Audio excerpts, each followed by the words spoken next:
Your team, two very impressive wins. What do you like most about what you see? Yeah, I think it's important not to get carried away with your team one way or the other. You see a huge proliferation of upsets this time of year. Every time you cut on the TV, another Power 5 school got beat by a Sun Belt school, or a Atlantic Sun school, or Southern Conference school. Alabama State wins at Virginia Tech. Southern from Baton Rouge wins at Mississippi State. So I think you have to take all that stuff with a grain of salt. Monmouth wins at UCLA. For us, it's the first game. I was anxious to see how we played. The improvement I saw for the first game, the second game, was more of a commitment to defense. I thought our defense was a lot better. But it's November the 24th. We're going to be a lot better.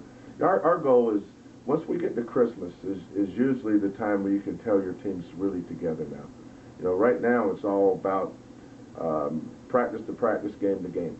To have a great year, you've got to win the games you should win. But now those first two games, are over now. The game we're playing Saturday, I have a lot better idea of what we have after Saturday's game, because this is a good team. I watched them play Minnesota. With 6.5 minutes to go, they had the ball up 51-50 at Minnesota. So this is a good team. The problem that all these teams have beaten the big teams is most people don't know about them. And it goes back to that old saying, you don't know what you don't know. These teams are good, and I know it. And after you see them, you'll realize. Keith Richard's an excellent coach, has been his whole career. They've got a great veteran coach. They've got 6 or 7 guys back from a team that won 24 games last year. So it's going to be a good test for us. I'm really, really excited to see our team play Monroe. Can you, because of the quick turnaround, Texas Rio Grande Valley, the UTRQ, what kind of challenges do they provide, Coach? I mean, what are you seeing from them, just real quick? Yeah, another team that's extremely well coached.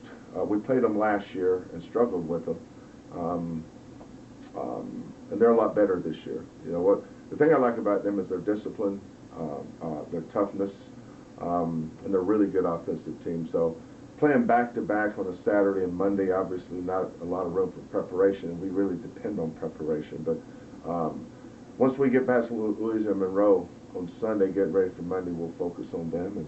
And again, you go from your first game to your second game, second to third, third to fourth. You're trying to take steps forward. You don't want to take steps back.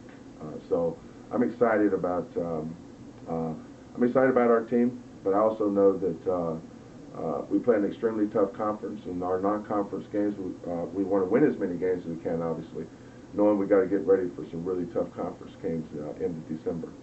Jerry, do you have anything? Yeah, Coach, quick turnaround. What are you looking for out of your team? Muscle memory or game adjustment?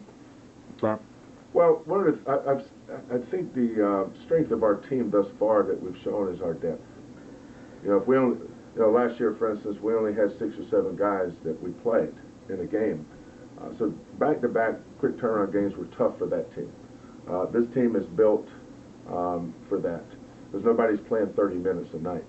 Versus last year, we had 4 guys playing over 36 minutes a game, which is not fair to them. But Galen and Ronnie at point, Rob Gray, LeBron Barnes, Damian Dobson, Wes Van Beck on the wings. That's 6 guards at 3 spots, so we got depth. Up front, you have Devontae Pollard, Chicken Knowles, Xavier Dupree at the 4. That's 3 4s. And then we have Bert Colley and Kyle Meyer at the 5. So that's 11 guys we can play. Now, obviously, as the season progresses, that rotation will shrink. I'm not trying to play 11 guys every game. But this early in the season, I've got to let everybody play so I can evaluate them. Practice is practice, but a lot of guys are gamers, and they play better in games than they do in practice. At every level, it's like that. So I think our depth helps us on quick turnarounds. I have one. I think, Jeff, you mentioned that, is the team going to be doing their Thanksgiving Day? Yeah, Star of Hope. Star of Hope, yes, sir, right. If you could just talk a little bit about what they'll be doing and how that's important. Well, obviously in this community, it's important to give back, especially on Thanksgiving, because we all have so much to be thankful for.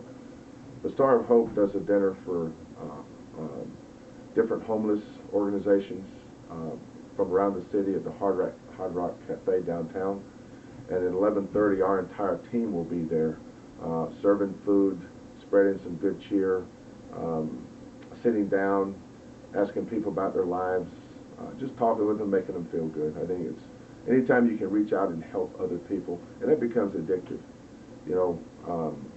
Now, when we all pass from this world into the next one, one of the key components, I think, of the next life is looking back and see how many people did you help along the way. What did they, not what they did for you, but what did you do to help other people's lives? And that's something that we try to really emphasize with our kids, that, you have takers, you have givers. You want to be a taker, you want to be a giver. This world's set up to give, especially the people less fortunate than you. All right, Coach. Thank you for your time.